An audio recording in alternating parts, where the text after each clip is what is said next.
Voici le moment de notre dernière table ronde, accompagner la parentalité pour mieux développer les capacités des tout-petits. Bon, les parents, la parentalité, on en a déjà un peu parlé dans toutes les tables rondes, mais celle-ci va être vraiment focus sur le sujet. L'accompagnement, le soutien à la parentalité sont donc une des missions des professionnels de la petite enfance, car les parents ont et auront toujours le rôle principal et essentiel dans l'éducation de leur enfant.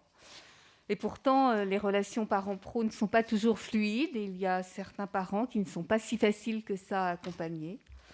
Et puis aussi, tous les dispositifs de soutien à la parentalité, s'ils sont nombreux, ne sont pas toujours coordonnés, ce qui peut nuire à leur efficacité.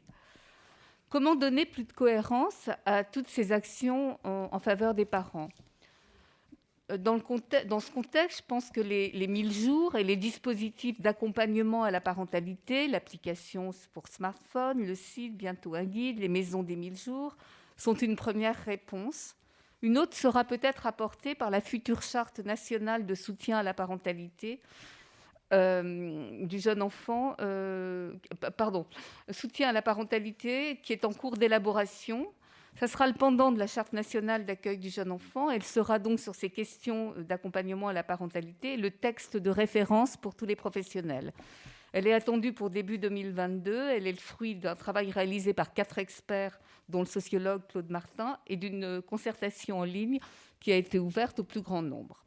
Donc, pour évoquer toutes ces questions, Sophie Marinopoulos, psychologue, psychanalyste, fondatrice des pâtes au beurre, membre de la commission des 1000 jours et auteur, moi je tiens quand même à le signaler, il ne faut pas l'oublier, d'un rapport sur l'éveil artistique et culturel qui a fait date et qui a aussi son importance pour l'accompagnement, la parentalité.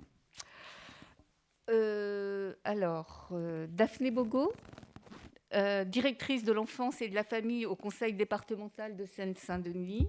Directrice adjointe. Pardon, directrice adjointe, je vous ai promue.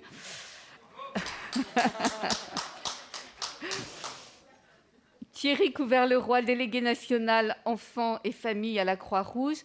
La Croix-Rouge qui a lancé il y a quelques mois un site, Mes Infos Bébés, qui est un site à destination des parents, qui a été pensé véritablement pour être accessible à tous les parents, quel que soit leur niveau d'éducation et quelle que soit leur maîtrise de la langue française.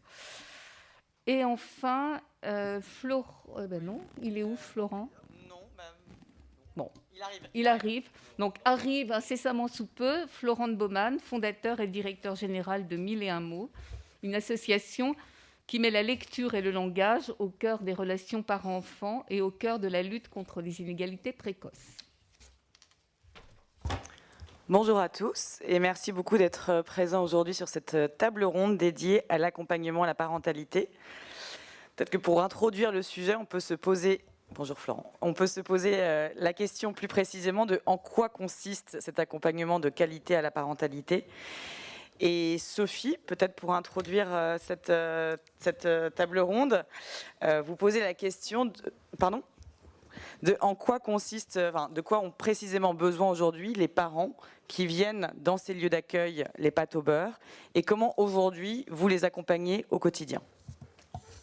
Ça fait partie des 5 minutes. Ça fait partie des 5 minutes. Je vous laisse totalement détailler ce point. Bien, parce que les pâtes au beurre, c'est en effet un espace qui a été créé, que j'ai créé maintenant il y a 23 ans. Aujourd'hui, il y a une quinzaine d'équipes en France et à l'étranger qui mettent en place cet accueil. Ce sont des lieux gratuits, anonymes, sans rendez-vous. On peut venir avec ou sans son enfant et sans limite d'âge. Ce qui permet à la famille dans son entièreté de venir évoquer ses difficultés, ses préoccupations.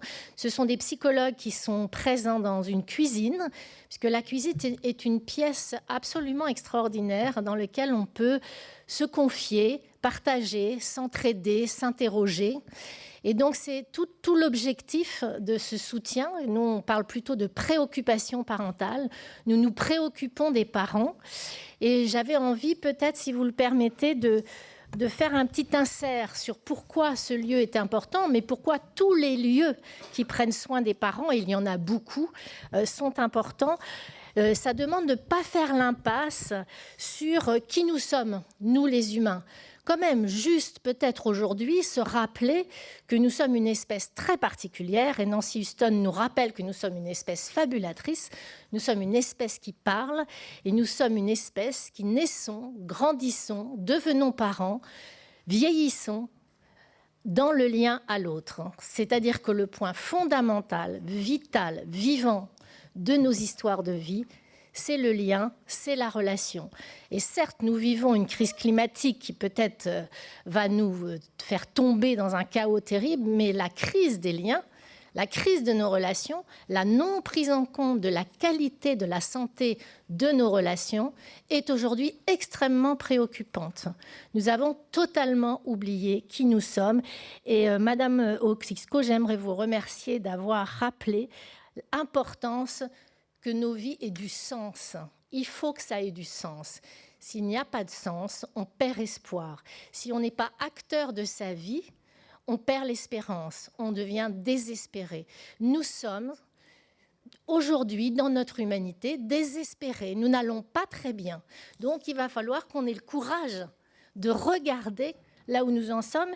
Et je viendrai ajouter que quand on prend soin des liens, quand on nourrit les liens, quand on se pose la question de qui est ce petit humain qui arrive au monde, quelle place on lui fait, comment on lui accorde une place de citoyen, quelle place on lui donne dans la ville, dans nos institutions, dans toutes nos vies, eh bien évidemment, on va se centrer sur l'essentiel. Et reconnaître ce bébé citoyen, c'est reconnaître le parent qui prend soin de lui, et puis les professionnels qui prennent soin de lui, mais la société tout entière. Nous sommes tous concernés, nous devons tous être quelque part, dans nos têtes en tous les cas, des professionnels de l'enfance. Et quand on prend soin de l'enfant et de son éveil, qu'est-ce qu'on lui propose? On lui propose de le civiliser. On ne s'occupe pas d'un enfant pour pas qu'il s'ennuie. Et je ne peux que remercier, et je le fais à chaque fois que j'en ai l'occasion, tous ces professionnels de l'enfance qui s'engagent auprès de nos bébés et qui les civilisent, qui leur apportent l'essentiel, qui leur permettent d'acquérir des connaissances, qui leur permettront un jour d'être des adultes responsables, libres de choisir de leur vie, et donc ils vont construire notre société. Donc l'enjeu, c'est pas un petit enjeu, l'enfance. Prendre soin des enfants, c'est prendre soin de notre société, mais c'est prendre soin de notre humanité. Et si nous sommes ici, c'est bien pour ça. Merci à vous. Donc le soutien à la parentalité, appelons-le comme on veut. Moi, je trouve que c'est pas un terme qui me plaît beaucoup. Je préfère qu'on parle de préoccupation, mais c'est dire je suis là. Je suis là pour toi si tu as besoin. Quand on est parent, il y a un moment on est bouleversé, on est fragilisé, et on a besoin parfois, comme le bébé qui grandit au fur et à mesure qu'il devient moteur, il regarde voir si papa et maman sont là. Je peux m'éloigner, mais quand même, je vérifie. Eh bien, les parents, c'est pareil. Il faut que quand ils se retournent, parce qu'ils ont besoin, il y a de la lumière, il y a une porte qui s'ouvre. On ne demande pas le numéro de sécurité sociale, on ne passe pas 3 jours à faire les démarches administratives. On dit bonjour, je suis là, entrez. C'est ce qui se passe au Passe au Beurre, c'est ce qui se passe aussi dans d'autres lieux. Et je le sais parce que nous sommes nombreux à prendre soin des parents. Et puis, donc, évidemment, c'est parler de la prévention. Et ça, on l'a dit et redit, mais bon, moi, ça fera 40 ans que je travaille l'année prochaine. J'entends toujours parler de « on ne fait rien pour la prévention ». Ben oui, on fait toujours rien pour la prévention. Ça ne vous gêne pas qu'on vive dans ce paradoxe incroyable? C'est-à-dire que nous sommes là tous ensemble. On ne cesse de dire qu'il faut miser sur la prévention. On va de colloque en colloque. On va finir ma boule. Et on dit toujours, et on l'a redit depuis ce matin, et avec ma collaboratrice Hélène Caldi, on disait... T'as pas l'impression d'avoir déjà entendu tout ça? Bah oui, on a déjà entendu tout ça. Mais mince, quand est-ce que ça va bouger, hein? C'est bon. Bref, je ne vais pas m'énerver, je ne vais pas m'énerver. Et puis, autre chose, j'aimerais juste qu'on soit capable de s'ouvrir sur la précarité. Qu'est-ce que c'est? Parce qu'on ne parle que d'une précarité. Hein, comme s'il y avait des gens pauvres, des gens riches. Mais quand on devient parent, On est tous bouleversés au plus profond de soi-même. On est tous dans une épreuve de la vie. C'est de l'intranquillité. C'est pas réservé à une tranche de la population ou même à une culture dans le monde. C'est universel. Donc au Pâte au beurre, on n'essaye pas de faire venir un groupe social. On est là. Et peut-être, je ne sais pas, vous allez me trouver trop psychanalyste, mais peut-être que vous désirez trop pour les autres, et que ça, c'est une pression, et que ça, c'est une tension, et que ça entrave la venue. Nous, on attend juste le parent. On ne sait pas quel parent. On ne connaît pas sa culture, ni sociale, ni de quel pays, ni les tranches d'âge des enfants. Ça n'a pas d'importance. On sait juste que nous tous, à égalité, il n'y a aucune différence dans le monde. Il y a un moment, on peut avoir besoin d'un autre que soi. Donc un seul message, prenons soin de nos liens si nous ne voulons pas détruire notre humanité dont nous avons tous besoin et dont nous sommes évidemment dans le désir de protection. Merci. Merci beaucoup Sophie pour cette très belle introduction. Daphné, au sein du conseil départemental de Seine-Saint-Denis, vous gérez à la fois des crèches, des services d'aide sociale et des PMI. Est-ce que vous pouvez nous en dire un petit peu plus sur la manière dont vous accompagnez les parents dans ces différentes structures et notamment les expérimentations que vous y menez pour lever les craintes des familles les plus vulnérables et les amener à venir dans ces lieux et à confier leurs enfants à des modes de garde ? Merci beaucoup. Merci de m'avoir invitée aujourd'hui. Alors, je vais sans doute porter une parole un peu moins militante que certaines de celles qu'on a entendues ce matin.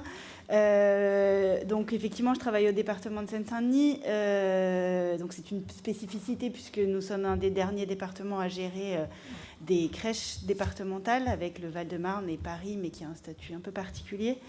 Nous avons 53 crèches départementales et nous sommes à ce titre le plus gros gestionnaire du département. Et au-delà de cela, donc le service des crèches au sein de la direction enfance-famille cohabite et travaille avec le service de PMI et le service de l'aide sociale à l'enfance, ce qui fait que pour nous, la question de l'utilité sociale du service de petite enfance ou de l'accompagnement à la parentalité n'est pas vraiment un sujet de tous les jours. Notre sujet est plutôt de comment on le fait. Je vais vous donner des exemples très pratico-pratiques de ce qu'on a fait ces dernières années. Nous, on s'est interrogé beaucoup ces derniers temps sur la question de l'avant, avant l'entrée dans un mode d'accueil petite enfance, puisqu'on s'est rendu compte que nos usagers ou nos potentiels usagers actuellement sont plutôt des non-usagers. Vous connaissez certainement tous la Seine-Saint-Denis et notre difficulté c'est à la fois et je ne parle pas seulement pour les crèches départementales, je parle de manière globale sur la question de l'accès à un mode de garde qui est un service public universel, nous on dit du droit commun. Comment on peut aller chercher ou faire venir les familles qui sont les plus éloignées de ces modes de garde, puisque ça a été dit ce matin, le taux de non-recours est extrêmement élevé, alors que je crois qu'on s'est tous fait la démonstration ce matin que en termes d'égalité des chances, l'accès à un mode d'accueil était assez fondamental. Les barrières, alors, on a travaillé dans le cadre d'un dispositif pendant plusieurs années qui s'appelle Fais-moi une place, qui a été cofinancé par le département et la CAF. C'est une expérimentation qui s'est faite sur les territoires de pleine commune, donc c'est autour de Saint-Denis, et qui a été portée par une association qui s'appelle SFMAD, et puis le département et la CAF. Et notre objectif était de mettre en articulation les acteurs de l'insertion, les acteurs de la petite enfance et les familles. Nous, de la chaise sur laquelle on est assis, on sait que les barrières à l'accès à un mode de garde, c'est pas seulement le problème de trouver une place.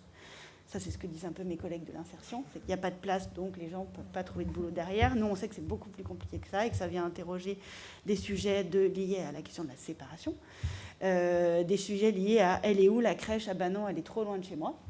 Et donc, Fais-moi une place a travaillé à la fois sur l'articulation entre ces sujets et puis sur comment gérer la question financière pour des familles.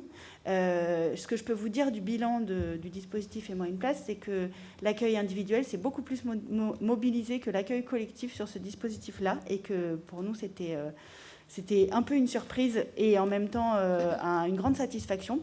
On en a fait le bilan cette année et on va poursuivre ce sujet puisque, comme Marine Jantel a dit tout à l'heure, dans le cadre du dispositif territoire démonstrateur, la Seine-Saint-Denis a été retenue. Et du coup, on va continuer à travailler sur l'aller vers les familles, la question de l'optimisation du développement de l'offre, du coup, pendant l'année prochaine, et puis la mise en cohérence des dispositifs. Je vous donne une deuxième expérience, alors qui concerne plutôt les parents qui sont dans les modes de garde. Donc là, du coup, j'ai plutôt ma casquette directrice adjointe des crèches départementales. Et je vous cite un exemple d'ateliers qui ont été mis en place dans une crèche départementale à Stein. Alors, pour ceux qui connaissent Stein, c'est au quartier du Clos Saint-Lazare. Donc, c'est un quartier où on accueille des familles en très grande précarité. Et la directrice, ces dernières années, se rendait compte que ces réunions de parents, ça ne marchait pas, parce qu'ils ne venaient pas ou ils posaient peu de questions, et l'information était majoritairement descendante. Et depuis quelques années, elle a mis en place des ateliers où elle fait un pôle avec une déambulation dans la crèche. À chaque pôle, je vais vous en citer quelques-uns, il y a des jeux pour les enfants pour qu'ils puissent s'occuper et des professionnels qui ont été identifiés, la psy, la diététicienne de la PMI, évidemment les auxiliaires, etc. Et le parent, à la fois, peut poser sa question discrètement au professionnel ou identifier au moins la psychologue s'il a besoin de lui parler par la suite. C'est aussi ce phénomène de petits groupes, ça génère beaucoup de possibilités d'échange entre pairs, entre parents. J'ai vu que je devais terminer. Je vous cite juste quelques exemples de ces pôles. Donc il y a un pôle prévention sur les écrans, sur la motricité. Il y a un pôle prévention, obésité et santé dentaire. Il y a des ateliers culinaires. Il y a un pôle sur l'accompagnement à la propreté et le change de boue, qui est quelque chose qu'on pratique beaucoup, nous. Et le dernier que j'aime beaucoup, qui est le pôle des émotions, où on essaye d'expliquer aux parents, c'est un peu ce que vous avez dit tout à l'heure, comment les bébés et les jeunes enfants sont pleins d'émotions qui les traversent et comment, en tant que professionnels et en tant que parents, on peut essayer de les comprendre et de les gérer autant que faire se peut. Voilà, je vous remercie.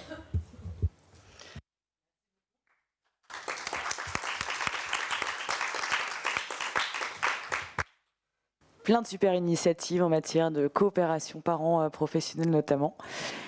Thierry, en tant que délégué national enfance et jeunesse, vous avez beaucoup mentionné au cours de nos échanges comment la Croix-Rouge avait essayé d'intervenir face à l'isolement parental, qui est un sujet qui vous tient cher.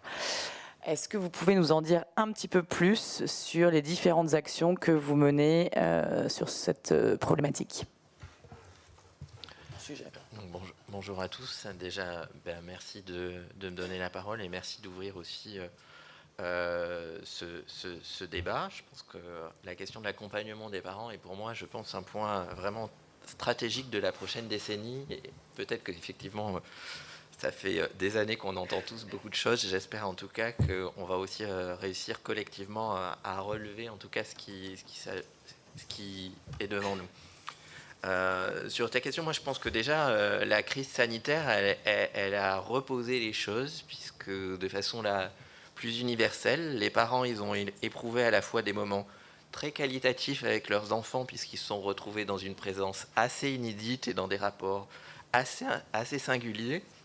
Et puis ils ont aussi éprouvé le pendant, qui était ce huis clos aussi très particulier, et qui était de ne pouvoir mobiliser aucune autre ressource que même avec leur enfant. Et Nathalie nous le rappelait tout à l'heure, quand même pour élever du coup un enfant, on comprend tous qu'on a besoin d'une communauté éducative, d'un ensemble, d'un village, si on prend effectivement cette expression. Et là, finalement, j'allais dire, tout un chacun a pu éprouver que dans ces périodes de confinement, c'était juste pas possible. Du coup, c'est ce qui nous a, nous aussi, conduit sur des éléments qu'on travaillait déjà, à faire effectivement de cette question du soutien à la parentalité un de nos axes forts pour 2021. Et on a essayé de travailler, j'allais dire, différents outils qui sont en accès libre. Hein, donc vous pourrez retrouver tout ce dont je vous parle. C'est aussi l'enjeu de la vision universaliste de la Croix-Rouge française, qui est à la fois de construire des outils pour sa propre communauté, mais aussi de les offrir, en tout cas, à tous. Alors, vous le savez, je pense, on se l'est dit, hein, les parents, c'est ce qu'on s'est posé comme question, c'est les premiers éducateurs, leur place, elle est centrale. Sophie, je crois, là aussi un peu dit, c'est-à-dire que il faut aussi les sécuriser dans leur rôle, leur donner confiance.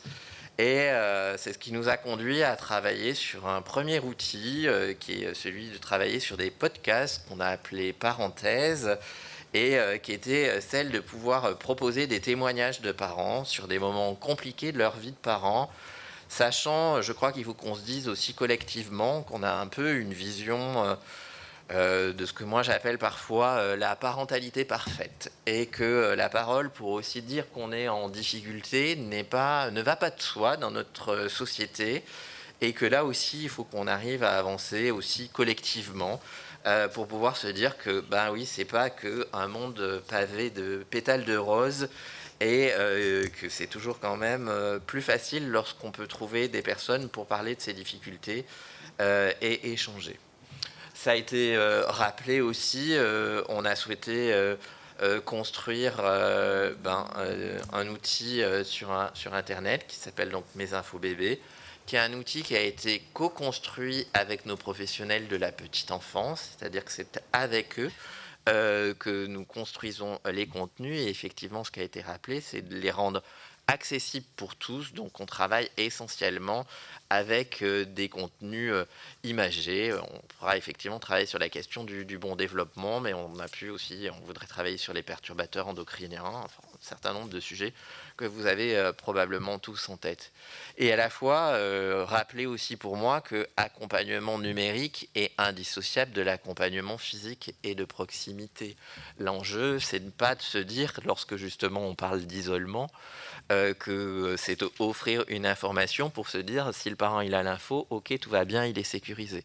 Non, et c'est pour ça que je rappelais pour moi que c'était construit avec nos professionnels, et aussi pour ça que pour nos établissements d'accueil de jeunes enfants, ce qu'on souhaitait, c'est qu'ils aient la possibilité avec les parents de pouvoir les renvoyer aussi vers une information qu'ils vont pouvoir reprendre, retravailler, et inversement pouvoir venir vers nos professionnels pour travailler des contenus qu'ils ont pu voir. Et puis, je vais peut-être conclure, je ne suis pas le temps, aussi, puisque c'est quand même un de nos sujets, la question justement des professionnels, comment ils peuvent, en tout cas eux aussi, avoir cette place clé auprès des parents. On a construit aussi avec eux ce que nous on a appelé un plateau de formation d'éducation bienveillante, parce que quand on est venu leur parler d'éducation bienveillante, ils nous ont dit mais nous, comment vous nous accompagnez aussi sur ce sujet? Et on a construit avec eux donc une formation des pairs pour les pairs, donc des pairs PIRE. C'est vrai qu'il faut que je précise PIR pour que je précise donc des professionnels de la petite enfance pour les professionnels de la petite enfance. Et pour terminer, on a conduit en 2021 aussi un cycle parentalité que vous pourrez retrouver aussi là-dessus sur 4 thématiques qui étaient qu'est-ce que la famille en 2021, parce qu'elle a un petit peu changé et que la représentation que nous en avons n'est pas complètement juste, en tout cas.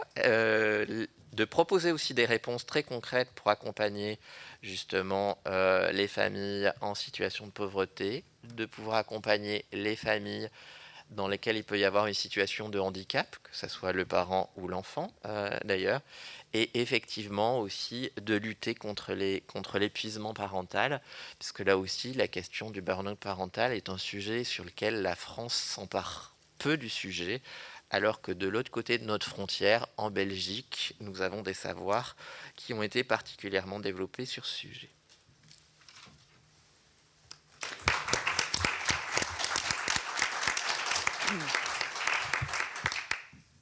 Merci beaucoup Thierry. Je souhaiterais maintenant passer la main à Florent, qui propose également un accompagnement finalement digital pour les parents avec l'association 1001 mots. Est-ce que tu peux nous en dire un peu davantage? Et puis j'en profite pour tout de suite vous poser à tous les deux une question sur justement ce nouveau type d'accompagnement numérique. Selon vous, comment est-ce qu'on fait pour aller toucher les parents qui sont le plus loin de l'information, parce qu'il ne s'agit pas que de rendre ces outils gratuits, c'est après comment est-ce qu'on touche ces familles, et est-ce que vous avez déjà des premiers retours d'expérience sur les facteurs clés de succès et les freins du numérique au quotidien dans l'accompagnement à la parentalité? Merci beaucoup Éléonore. Donc effectivement, je suis cofondateur et directeur général de l'association 1001 mots, et pour vous parler de 1001 mots, je voudrais commencer par vous raconter l'histoire d'Oksana. C'est une mère de 5 enfants. Et au début de cette histoire, son dernier enfant, c'est un petit garçon qui a 2 ans. Donc c'est son premier garçon, après 4 filles. C'est sa fierté. Mais ce petit garçon, à 2 ans, il ne parle pas encore. Et sa mère n'a jamais essayé vraiment de regarder des livres avec lui. Sans doute parce qu'elle-même, elle a arrêté l'école avant la fin du lycée. Et elle n'est pas très à l'aise avec les livres. Et alors un jour, à la PMI, son médecin lui propose de s'inscrire au programme de l'association 1001 mots. Et elle reçoit du coup des livres par la poste pour son petit garçon. Elle reçoit aussi des appels d'une orthophoniste pour comprendre où elle en est, lui proposer des conseils personnalisés. Et puis elle reçoit des propositions d'activités à faire avec son enfant par SMS, plusieurs SMS par semaine. Et là, il se passe quelque chose d'incroyable. Elle voit que son petit garçon, il a un énorme coup de cœur pour ce premier livre envoyé par l'association 1001 mots. C'est un grand imagier, très coloré. Et il aime tellement ce livre, son petit garçon, qu'il ne veut plus s'endormir sans le mettre sous son oreiller. Et puis, il ne veut plus non plus le lâcher dans la journée, il veut l'avoir à portée de main pendant le déjeuner, pendant les repas. Et du coup, la maman dit « c'est génial, ça l'intéresse ». Et elle se met à regarder ce livre avec lui tous les jours. Et elle se met aussi ensuite à en chercher d'autres pour lui. Et là, elle voit que du coup, ça change beaucoup de choses, et notamment que ce petit garçon se met à dire beaucoup de mots, et notamment des noms d'animaux qu'il a découverts dans cet imagier, où il y avait beaucoup d'animaux. Et puis, elle voit que ça change beaucoup de choses pour lui, notamment en vue de son entrée à l'école maternelle, qui a lieu 6 mois après le début de ce programme avec 1001 mots. Et quand on l'a rencontrée pour qu'elle nous raconte son expérience, elle nous a dit maintenant, les livres, c'est sa passion. Alors, ça, c'est le genre d'histoire qui vraiment nous anime énormément au quotidien dans l'association 1001 mots. Donc, la mission de notre association, on la partage avec ces médecins et puéricultrices de PMI, qui sont nos principaux partenaires sur le terrain. Et au quotidien, ils voient beaucoup d'enfants qui rentrent à l'école maternelle à 3 ans en ne parlant pas ou très peu. Ils sont souvent très inquiets de ce problème et malheureusement, ils n'ont pas toujours des solutions sous la main pour ça. Et c'est là, du coup, où on a une complémentarité très forte, puisque donc, ils proposent le projet 1001 mots à des familles dont ils se disent que ça serait bon pour elles. Et ensuite, nous, 1001 mots, on fait cet accompagnement. Donc, on a vraiment une mission de prévention. Sophie Marinopoulos nous disait, on parle beaucoup de prévention. Bah oui, nous, on a décidé qu'on voulait y mettre toute notre énergie. Et c'est pour ça qu'on a créé 1001 mots il y a 4 ans avec des orthophonistes, des psychologues et aussi des chercheurs en psychologie cognitive ou en neurosciences. Et donc, concrètement, notre grand pari, c'est de faire un accompagnement qui est essentiellement à distance. Donc, Éléonore le disait. Pourquoi à distance ? Parce que notre but, c'est, comme le disait aussi Thierry, que ce soit accessible à tous. On le sait tous, quand on a des bébés, on n'a pas beaucoup de temps. Et donc, nous, on s'est dit, on ne veut pas obliger les parents à se déplacer dans un lieu physique pour nous rencontrer. On voudrait que ça puisse arriver directement chez eux. Et donc, même s'ils travaillent et qu'ils ont très peu de temps, même s'ils ont une formation, etc., ils puissent quand même participer au projet. Et donc, c'est pour ça qu'on envoie des livres par la poste, on envoie des SMS, on a des appels. La deuxième chose, c'est que c'est accessible à tous à distance, mais on veut aussi que ce soit convivial et qu'il y ait une communauté de parents, des échanges entre parents, parce que oui, on y croit aussi énormément. Alors, on propose donc aussi des ateliers physiques en complément de cet accompagnement à distance. donc dans des ludothèques, dans des médiathèques. Une orthophoniste anime un groupe de parents. Donc souvent, il se passe des choses très fortes dans ces ateliers, mais on touche environ 10% des parents qui participent au programme à distance. Donc c'est vraiment un complément. Et on essaie aussi d'avoir ces échanges entre parents en ligne avec des groupes Facebook et des groupes WhatsApp, où les parents donc, peuvent partager entre eux sur leurs expériences, s'entraider mutuellement. Et puis, la dernière chose très importante, c'est qu'on essaie d'avoir quelque chose de personnalisé, où le parent peut choisir les thèmes sur lesquels il veut recevoir des conseils. C'est ça qu'on essaie de développer, parce qu'on pense que l'essentiel, c'est de proposer des idées, des suggestions adaptées à la situation de chaque parent. Et alors, pour conclure, un dernier mot. Donc, est-ce que ça marche? Quels sont les résultats de ça, au-delà d'histoires fortes comme celle d'Oksana? Eh bien, on a travaillé avec le laboratoire Poverty Action Lab, celui d'Esther Duflo que vous avez entendu ce matin. Ils ont mesuré donc, les bénéfices de notre programme après un semestre d'accompagnement. Et ce qu'ils montrent, c'est que pour des enfants qui avaient 2 ans à la fin de cet accompagnement, eh bien, 1001 mots augmente de 20% la fréquence de lecture du parent avec son enfant. Et puis aussi augmente du même ordre les interactions verbales entre les parents et les enfants. Donc c'est quelque chose de très encourageant. On a des résultats qui sont comme ça démontrés par ces chercheurs. Et donc ça nous encourage à essayer de déployer beaucoup plus largement ce programme. Et je serais ravi d'en parler avec vous, de voir si ça vous parle.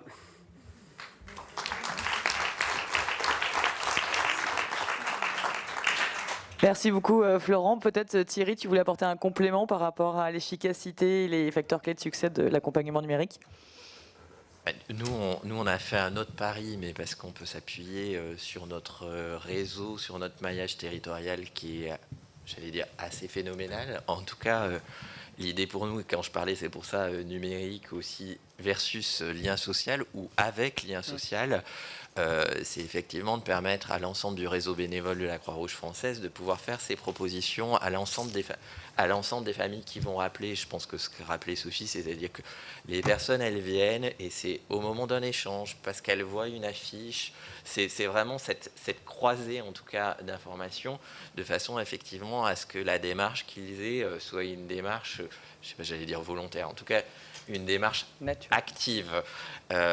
Et c'est vraiment, en tout cas, de cette façon-là qu'on a voulu le construire. Et comme je le disais aussi, à partir de nos établissements d'accueil du jeune enfant, de la même façon que ça puisse être un outil itératif, j'allais dire, en tout cas, avec le parent. Donc là, on vient de l'ouvrir depuis quelques mois, donc on n'a pas un recul pour moi qui serait suffisant pour vous faire.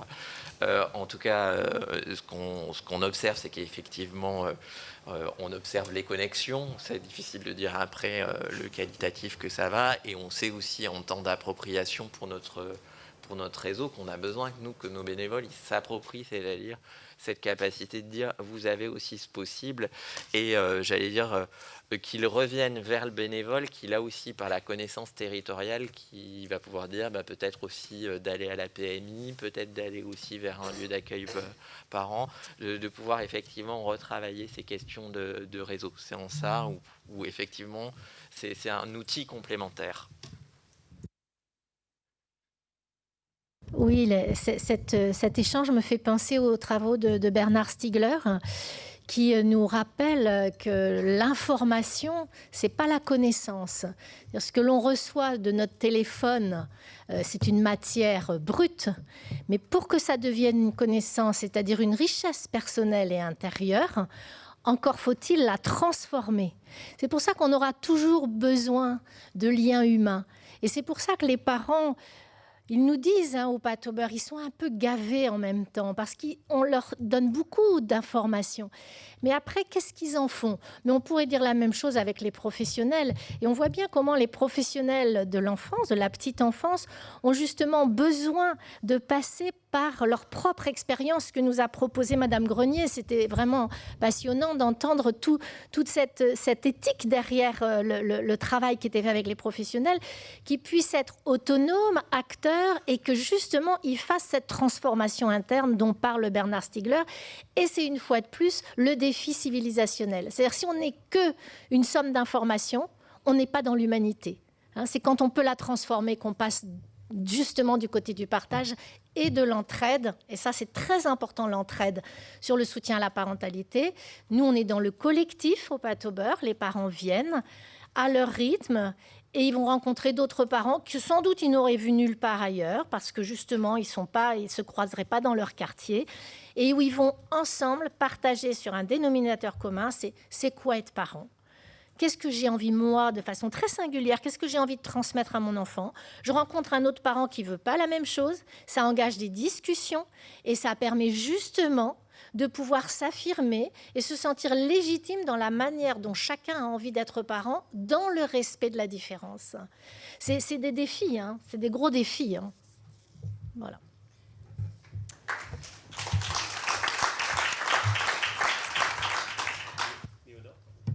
Vas-y, Florent. Ouais, je voulais rebondir parce que je trouve ça vraiment très intéressant ce que disait Sophie Marinopoulos, c'est très juste. Et effectivement, nous, je disais, il ne s'agit pas juste d'envoyer des SMS ou des livres, mais il y a aussi cet échange humain avec une orthophoniste ou une psychologue, qui est toujours la même personne qui appelle le parent, à peu près une fois tous les 2 mois. Et dans l'histoire d'Oksana dont je vous parlais, quand on l'a interrogée, elle nous a dit oui, moi, cette orthophoniste qui s'appelait Charlotte, ça a été un soutien très très fort à distance. Elle m'a aidé à comprendre plein de choses, à résoudre plein de questions que j'avais avec mon enfant.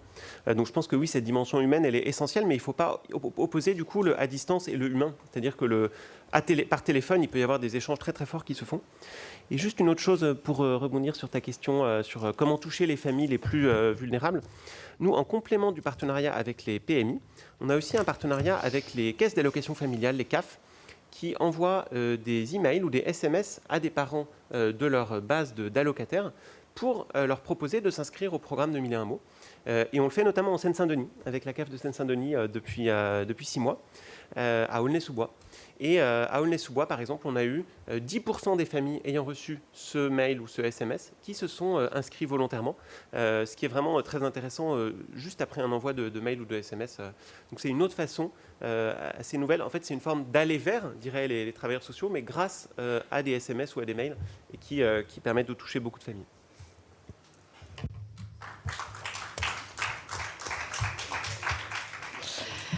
Merci Florent pour ce complément. Ce que je retiens quand même de tous ces premiers échanges, c'est que la confiance est vraiment au cœur de tout dans cette notion d'accompagnement à la parentalité. Et du coup, j'aimerais aborder rapidement une deuxième thématique, c'est comment créer concrètement cette relation de confiance et notamment quelles sont, selon vous, les compétences fondamentales à apporter aux professionnels de la petite enfance au quotidien. Comment les outiller finalement pour créer cette relation de confiance ? C'est pas si inné. Donc comment est-ce qu'on s'y prend concrètement ? Daphné. Alors, c'est une question très difficile à laquelle il est très difficile à répondre, parce qu'on sait tous que la confiance, ça se construit en plusieurs mois et ça s'effondre en 5 secondes, et particulièrement dans ce domaine-là. Déjà, nous, ce qu'on répète beaucoup à nos professionnels, c'est qu'ils ne doivent pas oublier que les parents, c'est les premiers éducateurs de leurs enfants. Et que ça, à l'ADEF, on oublie un peu, parce qu'entre l'aide sociale à l'enfance, la PMI et les crèches, on est tiré vers un ailleurs. Ça, c'est un point qui est extrêmement important. Au-delà de ça, dans ce qu'on pose comme grand principe dans le projet éducatif des crèches départementales, c'est à la fois le fait des valeurs qu'on porte, et puis de rester ouvert à ça. Ce que je disais tout à l'heure sur l'accueil de familles en précarité, c'est pas forcément évident pour les professionnels de prendre en charge ces enfants et ces familles qui ont des caractéristiques spécifiques. Il y a le premier intervenant qui a dit ce matin que pour que ce soit efficace, il fallait que l'enfant vienne au moins 30 heures par semaine. Je peux vous dire qu'on est loin de ça. Et que déjà, quand on est à quelques demi-journées, on est hyper content. Donc, moi, je suis pas une chercheuse. Je vous fais juste le retour du terrain, mais que ça produit quand même des effets sur des enfants et des familles, quelques demi-journées par semaine. Après, je vais redire des choses qui ont déjà été dites, mais la question de la formation, elle est fondamentale. C'est pas facile de faire partir en formation des professionnels, on l'a dit, que ce soit des assistants maternels ou même dans les crèches. Je vous donne juste un exemple. Avant-hier, On a organisé une journée de formation pour les professionnels de petite enfance de tout statut et de tout type de mode d'accueil qui a été financée dans le cadre de la stratégie pauvreté, ça a été évoqué ce matin, qui s'appelait la journée enfance-égalité, où on a parlé à la fois de la relation aux familles. On avait eu 3 tables rondes, une sur l'égalité filles-garçons, une sur l'éducation artistique et culturelle et une sur le langage. Donc on est voilà, ça me fait de la continuité avec aujourd'hui. C'était du coup cette formation, donc c'était sur une seule journée, mais ça va se décliner de manière plus spécifique avec des assistants maternels. On va faire des échanges entre pairs. Et puis des temps entre EAJE et maison d'assistants maternels, justement pour faire en sorte qu'on se parle un peu plus et qu'on chacun travaille moins dans son couloir. Oui, alors sur la question de la confiance, ça met en jeu la question de la reconnaissance que nous pouvons avoir tous les professionnels de terrain à se reconnaître et à savoir aussi orienter un parent. C'est-à-dire que si on se connaît bien les uns les autres, si on a confiance les uns en les autres, eh bien les parents pourront plus prendre appui sur nous. Ils se seront véritablement accompagnés. Alors, on peut garder le terme de village de Nathalie de tout à l'heure, mais en tous les cas, c'est la confiance que l'on a les uns envers les autres. Ça, c'est une première chose.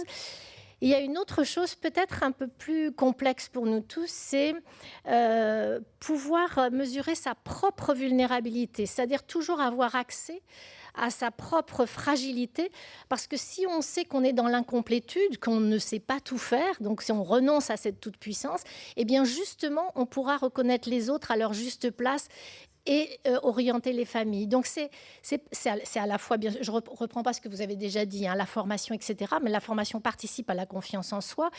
Mais vous voyez qu'il y a derrière, il y a des valeurs humaines et il y a des prises de conscience personnelles. C'est aussi pour ça que c'est très important de toujours se demander qu'est-ce que je fais dans cette profession-là ? Pourquoi j'ai choisi un métier en lien avec l'humain ? Pourquoi je ne travaille pas avec un ordinateur ? Tiens, au fait, lui, au moins, il ne m'embête pas, il ne me répond pas. C'est un questionnement personnel. Ça fait partie souvent, d'ailleurs, des formations des professionnels. Il n'y a pas que accumuler des connaissances. Il y a aussi qui je suis moi, comment je me débrouille avec la séparation, avec mes fragilités, avec mes peurs, avec mes angoisses, avec mon lien à l'enfance, qui est un moment particulier. Donc ça nourrit la question de la confiance en soi. Donc la confiance, c'est aussi l'accès à la vulnérabilité pour soi-même. Parce que sinon, on ne peut pas comprendre la vulnérabilité des autres. Merci Sophie pour ce complément. Peut-être, Daniel, avez-vous une question même si... Oui. Oui, alors je vais refaire dans le style contrepoint, mais ça peut renvoyer à des questions. J'avais trois réflexions qui me venaient jouer. On va partager une première. C'est que ce qu'on appelle la politique familiale est en train de devenir, est devenu même d'une certaine façon, une politique de l'enfance et de la parentalité. Alors je sais que le terme parentalité peut faire débat, mais... Et alors ce qui me frappe, là où je suis, c'est que la politique publique reste marquée par les concepts de base de la politique familiale. Il y a une sorte de déconnexion entre ce qui est en train, ce qu'on dit à cette table ronde, et la politique publique telle qu'elle est conduite.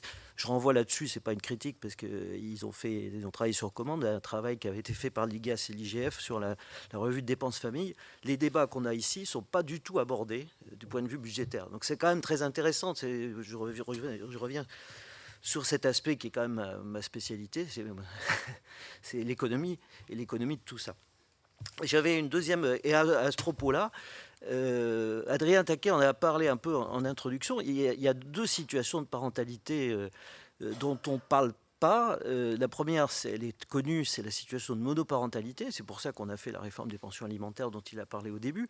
Mais ça, la réforme des pensions alimentaires, ça ne dit rien sur la façon dont la parentalité s'exerce en situation de monoparentalité. Et on sait Florent le sait aussi, que c'est une des principales causes de pauvreté. Enfin, et puis, ce qu'on avait essayé de développer avec les CAF, c'était la coparentalité quand justement les deux membres du couple sont séparés. Comment exercer ses fonctions parentales en cas de séparation.